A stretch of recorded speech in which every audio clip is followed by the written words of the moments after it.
Hello and welcome to the Handicapable Black Woman Throne Room. My view of humanity is a whole new tea. Hello and how are my royalty?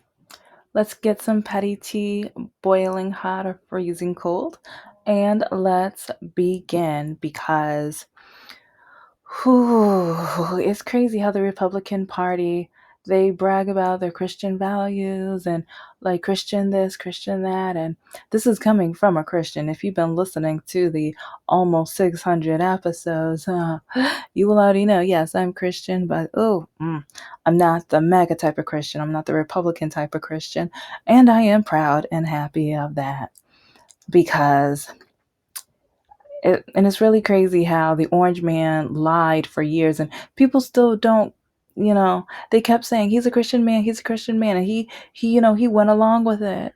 He did. Well, and he, like, even through his first time in there, which I don't know why in the world you voted him back in, other other than the bigotry and awful treatment that a lot of these red pill men wanted to place on women and everything like that. And they also wanted the participation trophy because they didn't want to do any work, but they wanted all the credit and effort and stuff that, yeah, no, like they didn't try, they didn't put in. But you know what? That's a different story for a different day. But it's just really funny how a lot of these, especially colonizing men, period, but the colonizing men, they walk around like we gotta compete with them fairly. That's not fair.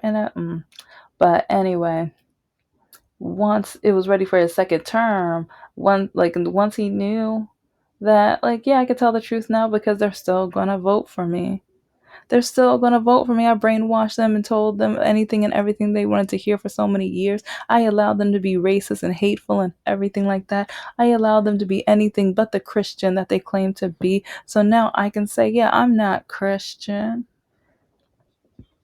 And now with the Epstein files, they let him get away, like creating excuses and everything like that. They're just like, oh, okay, yeah, it's not an 8-year old. It's like they're 13, 16. Like, it's not an 8-year old. Like, what? But okay, and it's like, but now I really want to analyze, like, with the Republican Party, a lot of them Christian people, so called, but then a lot of the hate that they have in their, like, if they have a heart, but a lot of the hate that they have inside, they are literally watching the orange man do exactly what they wish they can do. And some of them are going to do. And then some of their children are going to do it. And then when their parents see their children do it, now you can see they're adapting with allowing their children to do the same things as the orange man. But if Obama or Biden, if any Democrat did this mess, do you think they would allow it? And then they say that they voted for him because he says what he's not supposed to say. He doesn't care how people judge him. And with a lot of these Republicans now, it's allowing them to show their hateful, awful, terrible, bigoted selves. And I keep saying the bigoted part because look at what they're doing with ICE. Look what they're doing to the brown people. Look what they're doing with the black people. Look at what they're doing with people with disabilities.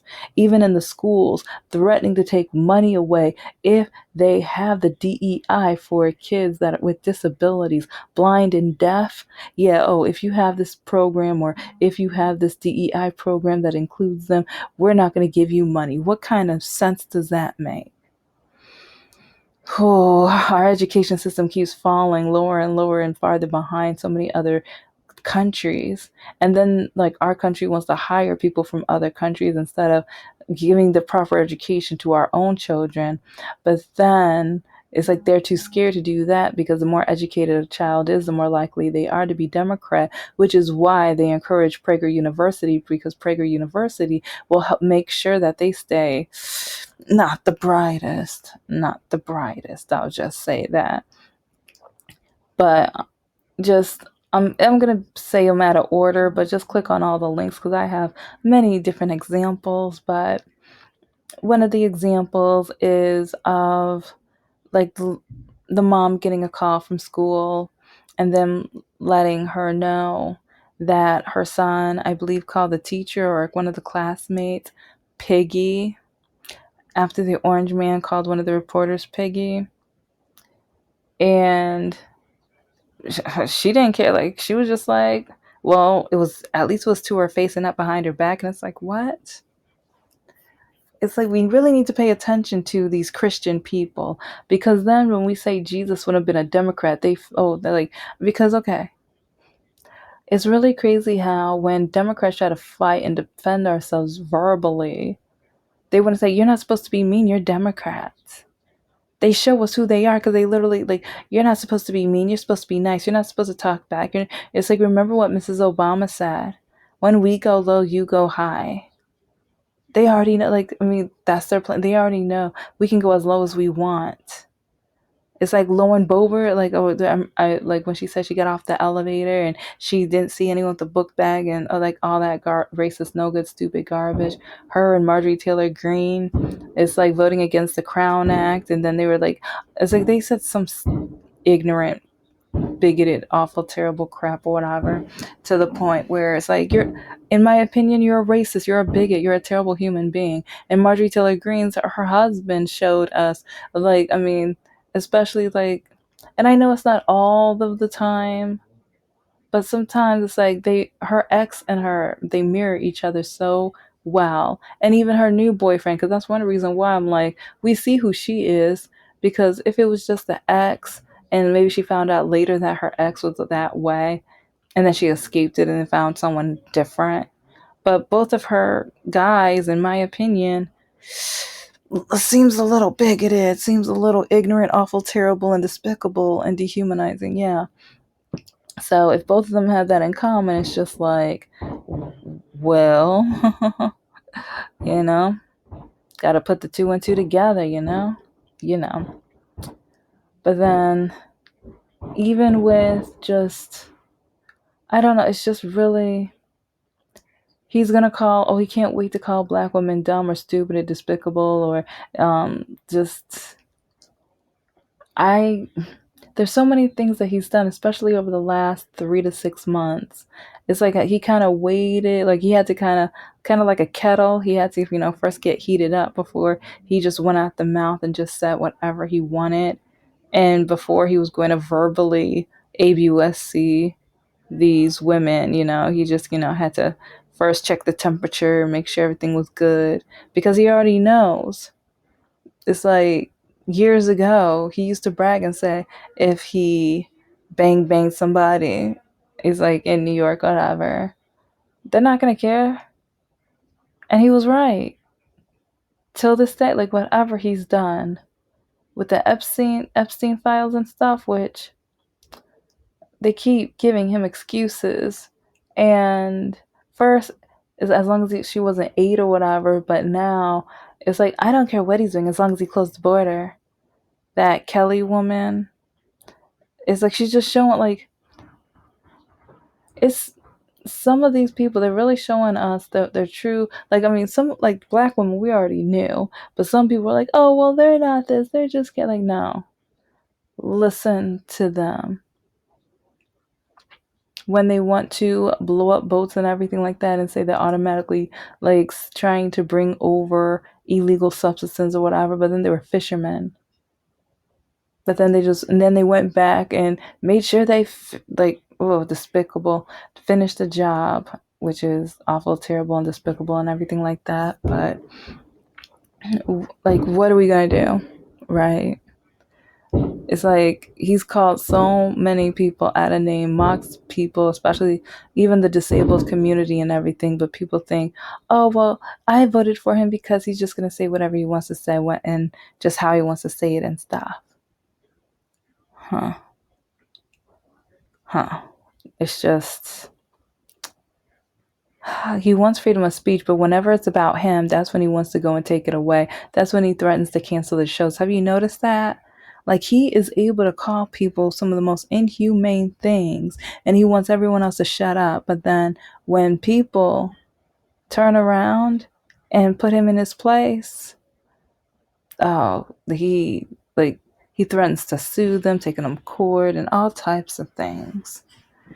And it's to a point where, do as I say, not as I do. But then at the same time, he's not saying not to do it. He's not, even his pastors aren't even saying not to do it. And when he was talking about black jobs. Like, see, and I will never forget that because, and it's really sad how a lot of the black men within the community, they, with all their heart, was just, they were just like, oh, well, you know what? It's like, I'm going to make more money with the orange guy. I'm going to make, like, men say that, period, but especially I kept hearing it from the black men and or people of color business people. Or I'm a Republican, I'm a financial Republican. But then they don't really look deep into the history of the money, and they don't see the patterns and everything like that, and how, especially most Republicans, especially rich Republicans, they're the ones, like, either it's the rich Republicans making all the money, and then the poor Republicans making none of the money, but they think or believe in the drip down system. And it's just sad. They're still waiting on a little money, while in some of the states, they might not even have clean drinking water. Isn't that right, Lowen Bobert? And we now they want to build so many of these AI towers and things like that, where so many people are going to be losing their jobs. But yeah, they said this economy was going to be so much better. And now people are saying, oh, no one's going to be poor. Okay, so what jobs are people going to work? How are you going to let that work? And the value of a dollar is going down. China's going to be like toppling over us, and like if we keep going at this rate, the value of the dollar is getting lower. Yeah. Almost nothing that this man has said has happened other than the Project 2025, which, and see, the oxymoron of it. What he said is not going to happen is happening, and what he said will happen is not going to happen. Isn't, especially, well, except for the rich. The rich are making tons of money. The rich are like just making fake trophies and everything for this man. They love him so much because he's going to make sure that they get richer. Exactly what he said during that little speech a few months before the election. He was at it was like a luncheon at the White House or some place or whatever, where not the White House. It was a white building. It's like, I'll see if I can find it or whatever. But all of these white rich men, and I don't know if there was any people of color, because in the video there were none. There were none. It was all colonizing, like, men there, very rich. And he said if once he's president, he was going to make sure they got richer. And over the last 13 years, the amount of billions of dollars, and now we have companies that are borderline about to be monopolies. We shouldn't be having monopolies. As I got learning about that back in high school even. It's like the toxicity and the dangers of a monopoly, where you have no choice. If that's the only company for a specific service, you have no choice. They can raise the price because they have no competition. And this is why I try to buy small business, and I try my best to like go through other outlets and things. And this is why I'm trying to get my books off of Amazon. But it is what it is right now. And they don't want to unionize because they don't want the employees to actually have more freedoms. They don't want them to be able to work only one job. A lot of them, when it comes to like even tax breaks, it's like as long as their employees stay poor, they make more money. If you remember how I talked about that in my, well, it's supposed to be a 6 episode series, but it was number 6. Yeah, I need to fix that one. It's like, oh, it's halfway done, but I need to redo half of it because it didn't record right or whatever. But yeah, I talked about, it's like people want to keep blaming the poor for being poor when the rich are keeping like a lot of people poor. And a lot of people want to start small businesses, but then trying to get the business loans and everything like that. But then a lot of the times when you apply for them, since they can see your race and everything like that, some banks are racist. Some banks judge based off of that. And do you know how many black people have even like recorded and showed how banks either they try to close their account because they try to accuse them of fraud, or when they brought the check, like when they brought their check, they like one called the police on one of the black people. And this year alone, it's happened several times.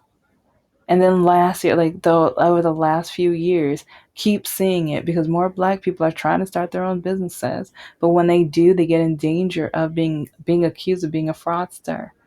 But if they were Caucasian, if they were colonizing color, it's like no, they're like because and that's one thing with my ex and his family.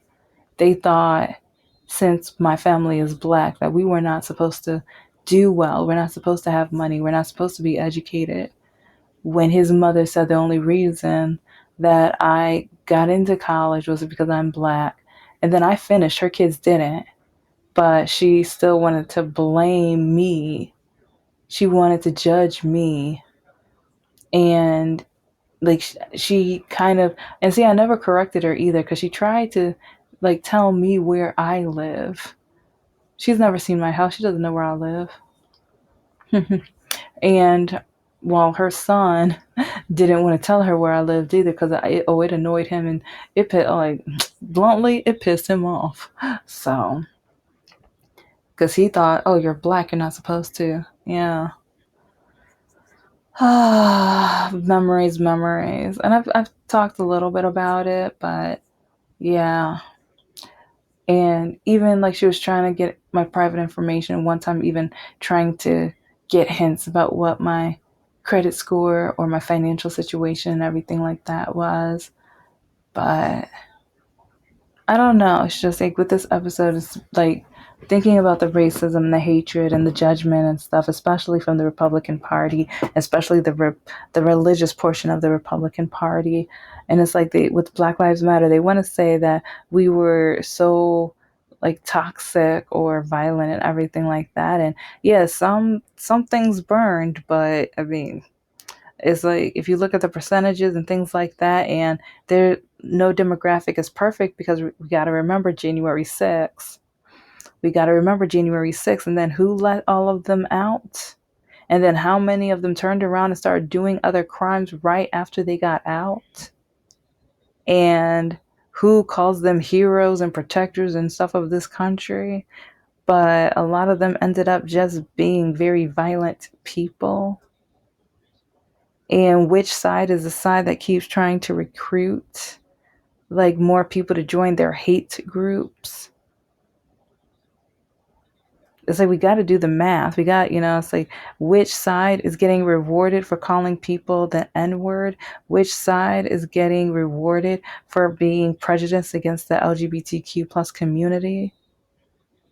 It's like they want to keep saying it's a sin and everything, but also adultery. But look at how many of the Republicans keep getting caught with adultery, but then they don't want to talk about that. They don't want to talk about that and then paying women off to have abortions and stuff, but they don't want to talk about that. Wearing clothes with different like fabrics in it. They don't want to talk about that one because yeah, that's in the Bible, and they keep saying that you're supposed to obey the entire Bible. Well, okay, first you first. It's like basically do as I say, not as I do, while a lot of them are doing different sins, but the sins that they don't want to admit to are the ones that they are somewhat able to hide until their neighbors or their friends are able to, let it out the bag and tell everybody their business. Then all of a sudden, oops, our bad. It's like, yeah, remember, we're not perfect. Yeah, the LGBT, like, no one's perfect. No one in the LGBTQ is perfect. No one in the black community, no one in the people of color, and no one in the Caucasian, MAGA, like, very Republican conservative group is perfect. None of them, because we also have to remember that group of quote unquote young Republicans, them saying that they want the gas chambers and they want to eliminate as many of the Democrats as possible and calling black people out of their names and everything like that. Yeah. But then they want to say that the Democrats are the racist ones, but then they're the ones being racist. It doesn't make any sense. And then they want to say reverse racism. They want to say there's no racism, but then they want to say it's reverse racism. But it's like, okay, you know about redlining, and redlining still exists in some portions of the country. And then like even the amount, like when estimators or whatever like go and look at African American houses, but if they live in a white neighborhood for some reason their values are so much lower than their white counterparts around them. Make that make sense? But then when they get it redone, which is why a lot of them are now having lawsuits, when they hide all the evidence of them being Caucasian, all of a sudden the value of the house goes so much higher. Make that make sense? So we're in this country surrounded by bigotry, hatred, and religious hate. They love, and that's the thing, like Christians supposed to be all about love and stuff, but at the end of the day, they love to hate. They love to hate, but they don't want to say it. They don't want to admit it. And if they do admit it, they say it's because of God. It's because of they're doing the God's work and stuff like that. They want to yell at brown people and tell them to go back where they came from, but then they don't care to look at the history of how they stole this land and took this land and eliminated and tormented and tortured people. And then their ancestors were too lazy to get this country together, so instead they went and got boats and then went to Africa, kidnapped people. Yes, kidnapped people, brought them back and forced them to do the work that they were too lazy to do. But then they want to be the heroes. And now it's like there was no laws back in the day, so they can do as they want it, when they want it, or whatever, and torture people to force them to do as they say. But now they want to say that wasn't bad. Everyone had slavery. Slavery was everywhere. But when it came to the type of slavery, cattle slavery, when it was based off racism, they don't want to look at that or examine that, but instead they want to say how it is from the Bible. They said slavery was good in the Bible. Yeah. But then also you have to look at how they treated the women in the Bible. But now but they want women now to be powerless without money, without a way to escape. They want to give more power to the man and just treat women like we're just the helpmeet. Like, and yes, with the Christian, it's like they have like the help me in the Bible, but then they skip verses. They mistranslate verses. The patriarchy has taken over the book, the religion. They treat the Bible as a ways of power and dominance and blame of one gender, because they always want to blame the women. They always want power over the women. They always want the woman to be submissive to the mouth of the man. Like we always have to have an opening ear to the lies and ignorance and awful treatment of their mouths. It's pretty pathetic and awful and despicable.